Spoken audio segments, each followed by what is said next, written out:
Assalamualaikum warahmatullahi wabarakatuh. Apa kabar semuanya? Semoga dalam keadaan yang baik dan sehat. Video ini adalah video pertama untuk mata kuliah Visual Merchandise. Perlu kalian ketahui bahwa penataan produk merupakan salah satu aktivitas yang sangat penting dalam keseharian operasional pengelolaan sebuah toko. Hasil dari kreativitas ini sangat berpengaruh langsung pada tingkat keberhasilan penjualan produk di dalam toko, terlebih lagi bagi toko-toko retail modern yang mempunyai format layanan mandiri seperti minimarket, supermarket, maupun hypermarket. Nah, kegiatan menata barang yang merupakan kegiatan untuk memamerkan, mempertunjukkan, atau memperlihatkan sesuatu produk kepada pengunjung yang salah satu tujuannya sebagai alat promosi. Apalagi kalau ditata merupakan produk baru, Nah, pada video ini kita akan mengenal tentang kegiatan penataan produk dan penggolongan dalam penataan barang. Untuk itu, kita simak video ini selengkapnya. Di video pertama ini, kita akan mengenal penataan produk. Nah, bisnis pemasaran memerlukan sebuah komunikasi antara produsen dengan konsumen untuk mempromosikan barang secara langsung agar dapat menarik minat calon pembeli terhadap produk yang dipromosikan. Salah satu komunikasi antara produsen dengan pelanggan dapat terjadi melalui gambar visual, layout, maupun penataan produk atau display di dalam toko. Nah, penataan produk atau display merupakan satu peragaan untuk mempengaruhi konsumen melalui demonstrasi pemajangan barang sehingga memperoleh kesan tersendiri bagi konsumennya. Yang pertama, pengertian penataan produk atau display. Penataan produk dalam kegiatan pemasaran sering dikenal dengan istilah display atau visual merchandising atau merchandising presentation. Display sendiri adalah penataan barang dagangan di tempat tertentu dengan tujuan menarik minat konsumen, memudahkan konsumen untuk melihat dan memilih barang yang pada akhirnya membeli produk atau barang yang ditawarkan. Ada beberapa pengertian display menurut beberapa ahli. Yang pertama, menurut Ngadiman, display adalah tata letak barang dengan memperhatikan unsur pengelompokan jenis dan kegunaan barang, kerapihan dan keindahan agar terkesan menarik dan mengarahkan konsumen untuk melihat, mendorong, dan memutuskan untuk melakukan pembelian.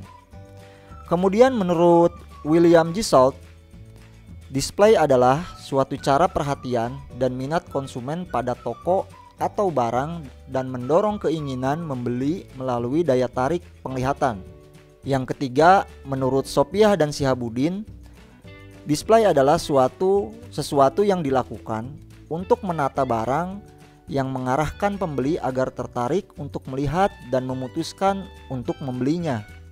Dari beberapa pengertian ini dapat ditarik kesimpulan bahwa sebenarnya tujuan display adalah untuk menarik perhatian konsumen sehingga mendorong konsumen itu untuk melakukan pembelian, mendorong konsumen untuk berkeinginan membeli, mendorong konsumen untuk memutuskan membelinya. Nah, itulah pengertian display menurut beberapa ahli. Selanjutnya, ada beberapa tujuan dari display. Yang pertama, tujuan display sebagai attention and interest customer. Attention and interest customer memiliki pengertian untuk menarik perhatian para pembeli. Nah, hal ini bisa dilakukan dengan cara menggunakan misalkan lampu warna-warni, pernak-pernik, cat dinding yang bervariasi warnanya bila perlu. Mungkin diberikan hiasan, plang toko yang besar dan sebagainya. Nah, tujuan display produk ini lebih mengarahkan pada usaha agar konsumen tertarik pada produk serta mau datang dan masuk ke toko atau lokasi tempat jualan. Kemudian tujuan yang kedua adalah desire and action customer. Desire and action customer yang dapat diartikan menimbulkan keinginan calon pembeli sehingga tertarik untuk memiliki barang-barang yang dipamerkan atau dipajang di toko-toko tersebut. Misalkan dengan cara menghias tempat dagang, memberikan label harga yang besar, memberikan diskon, bahkan menghias barang dagangan dengan hiasan yang menarik dan melengkapinya dengan pelengkapan lain. Nah, tujuan display barang semacam ini cenderung mengarahkan kepada kenyamanan dan kemudahan bagi calon pembeli dalam melihat atau memilih produk. Hal yang perlu kita tangkap di sini adalah kenyamanan dan kemudahan, karena dua kata ini sangat dibutuhkan dan disenangi oleh para calon pembeli. Nah, saat calon pembelinya nyaman, mereka akan dengan senang hati melihat dan memilih produk yang dicari. Hal ini tentu akan membuat calon pembeli betah di toko guna mencari atau melihat atau memilih produk yang mereka butuhkan. Jadi niat awalnya mengantar teman, setelah itu ketika keluar dari toko itu malah kita yang banyak borong barang tersebut. Tapi hal sebaliknya, bila calon pembeli merasa tidak nyaman dan merasa kesulitan dalam melihat dan mencari barang, tentu mereka akan cepat meninggalkan tempat jualan yang dikunjunginya, akan cepat meninggalkan toko. Akibatnya, peluang penjualan akan hilang. Kemudian, selanjutnya ini adalah contoh dari attention dan interest customer. Ini adalah contoh display yang menarik perhatian orang, sehingga menarik perhatian pembeli. Kalian pasti sering melihat display semacam ini di beberapa toko minimarket, supermarket maupun hypermarket. Nah, kemudian contoh dari desire and action customer adalah seperti ini yang di bawah. Ini akan memudahkan bagi kita yang memasuki toko lebih cepat dalam memilih barang, lebih cepat dalam menemukan barang, dan tentu akan menghemat waktu kita di dalam toko. Kita akan merasa nyaman dengan keadaan toko yang seperti ini. Oke, selanjutnya macam-macam penataan produk. Ada 4 jenis penataan produk atau display. Yang pertama adalah window display. Window display adalah pemajangan barang dagangan atau gambar-gambar, harga, simbol dan sebagainya di bagian depan toko yang disebut etalase atau jendela usaha.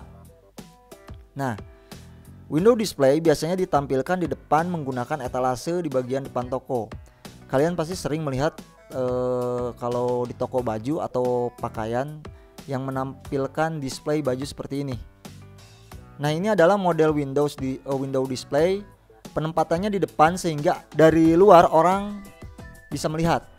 Kemudian ada beberapa fungsi dari window display ini. Yang pertama, menarik perhatian orang. Kalau kalian pergi ke mall, pasti sering melihat tampilan seperti ini. Nah, ini tujuannya adalah menarik perhatian orang. Yang kedua adalah memancing perhatian terhadap barang-barang yang dijual di toko. Wah, kalau penampilan di depannya menarik, tentu orang yang lewat akan ingin melihat ke dalam. Depannya aja menarik, bagaimana dalamnya? Ada apa sih? Nah, gitu kan. Pasti pertanyaan kalian akan ke situ. Timbul keinginan untuk mampir ke dalam toko tersebut. Kalau sudah mampir, kenapa kalau udah mampir lihat-lihat terus apa yang terjadi? Menimbulkan impulse buying, dorongan seketika ingin membeli.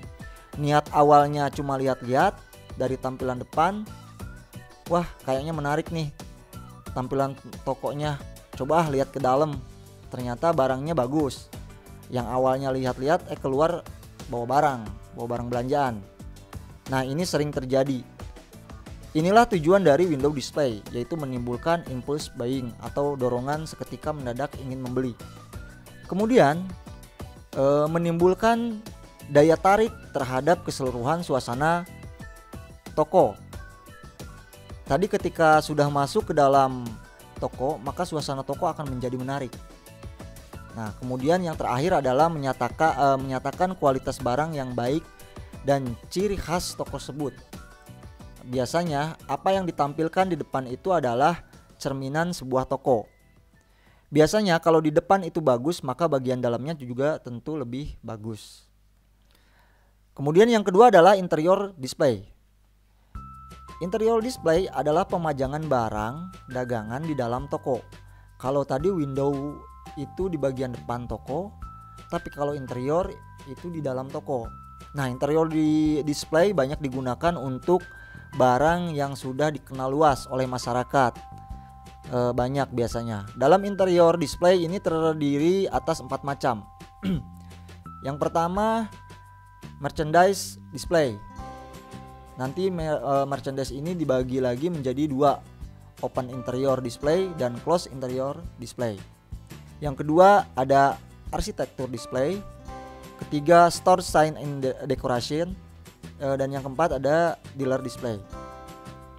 Nah, biar jelasnya kita akan membahas ini satu persatu.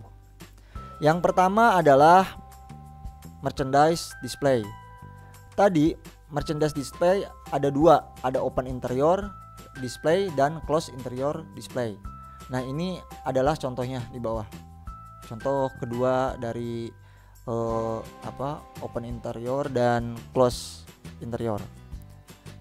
Open interior display ini adalah penataan barang dagangan di dalam kegiatan usaha di mana barang itu diletakkan secara terbuka. Bisa dilihat di gambar di bawah.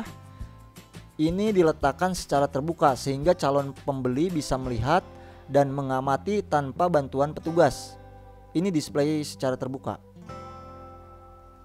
Nah, selanjutnya adalah close interior display. Mungkin kalau kalian sering ke toko roti atau toko kue dan lainnya, itu biasanya menggunakan close interior display. Karena apa? Tujuannya untuk menjaga barang dagangan agar tidak kotor. Nah, closed interior ini biasanya berada atau disimpan di dalam lemari kaca atau etalase. Sehingga calon pembeli hanya bisa melihat saja tanpa bisa memegang. Bila calon pembeli ini ingin mengetahui keadaan barang dagangan dan memegangnya atau mencobanya, pembeli bisa meminta tolong kepada penjaga tokonya untuk mengambilkan barang tersebut. Hal ini tujuannya untuk menjaga barang agar tetap bersih. Yang kedua adalah arsitektur display. Arsitektural display ini menata barang dagangan sesuai dengan penggunaannya. Arsitektural display ini dapat memperbesar daya tarik calon pembeli terhadap barang karena barang dagangan dipertunjukkan secara realistis. Misalkan ini gambar seperti gambar di bawah ini. Ini adalah meja. Maka meja harusnya didisplay antara kursi-kursi, bukan kursinya diletakkan di atas meja. Walaupun ada yang mendisplay seperti itu. Atau mungkin kalau kalian pergi ke toko kitchen set, sebagian kalian bisa melihat bahwa kitchen set itu dipasang sesuai dengan keberadaannya, sesuai dengan kegunaannya. Nah, itu adalah arsitektural display, menempatkan barang sesuai dengan penggunaannya. Nah, kemudian yang ketiga adalah store sign and decoration.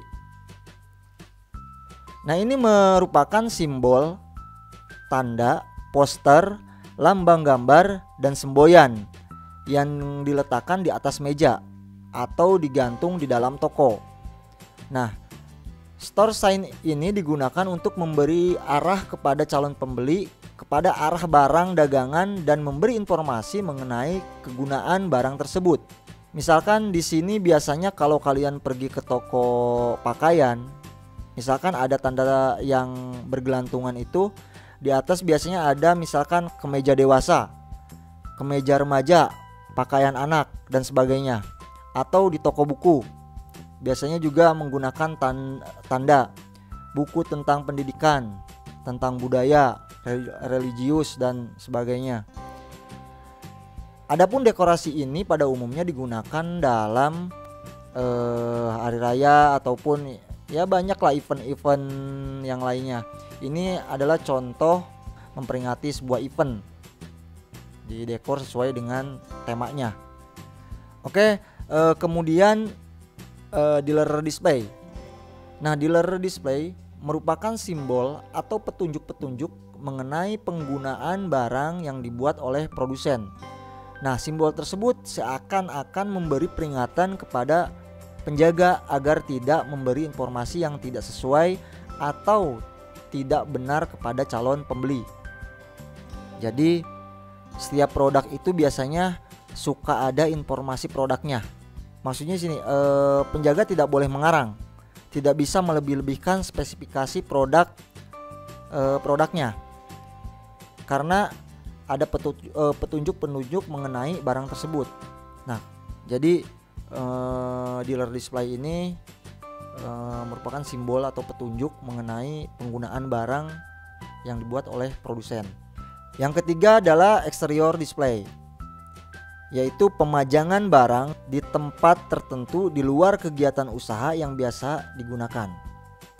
Nah, pemajangan sistem ini banyak digunakan untuk promosi barang, pengenalan produk baru, penjualan istimewa seperti misalkan cuci gudang, atau ada diskon besar-besaran. Biasanya disimpan di depan toko atau di luar. Nah, adapun untuk pemasarannya secara tetap, pemajangan sistem ini kurang optimal. Karena apa? Ada beberapa kelemahan seperti faktor pengamanan. Disimpan di depan toko otomatis akan menimbulkan keamanan. Kemudian cuaca, kalau hujan bagaimana nanti, barang-barang yang lainnya akan basah gitu kan.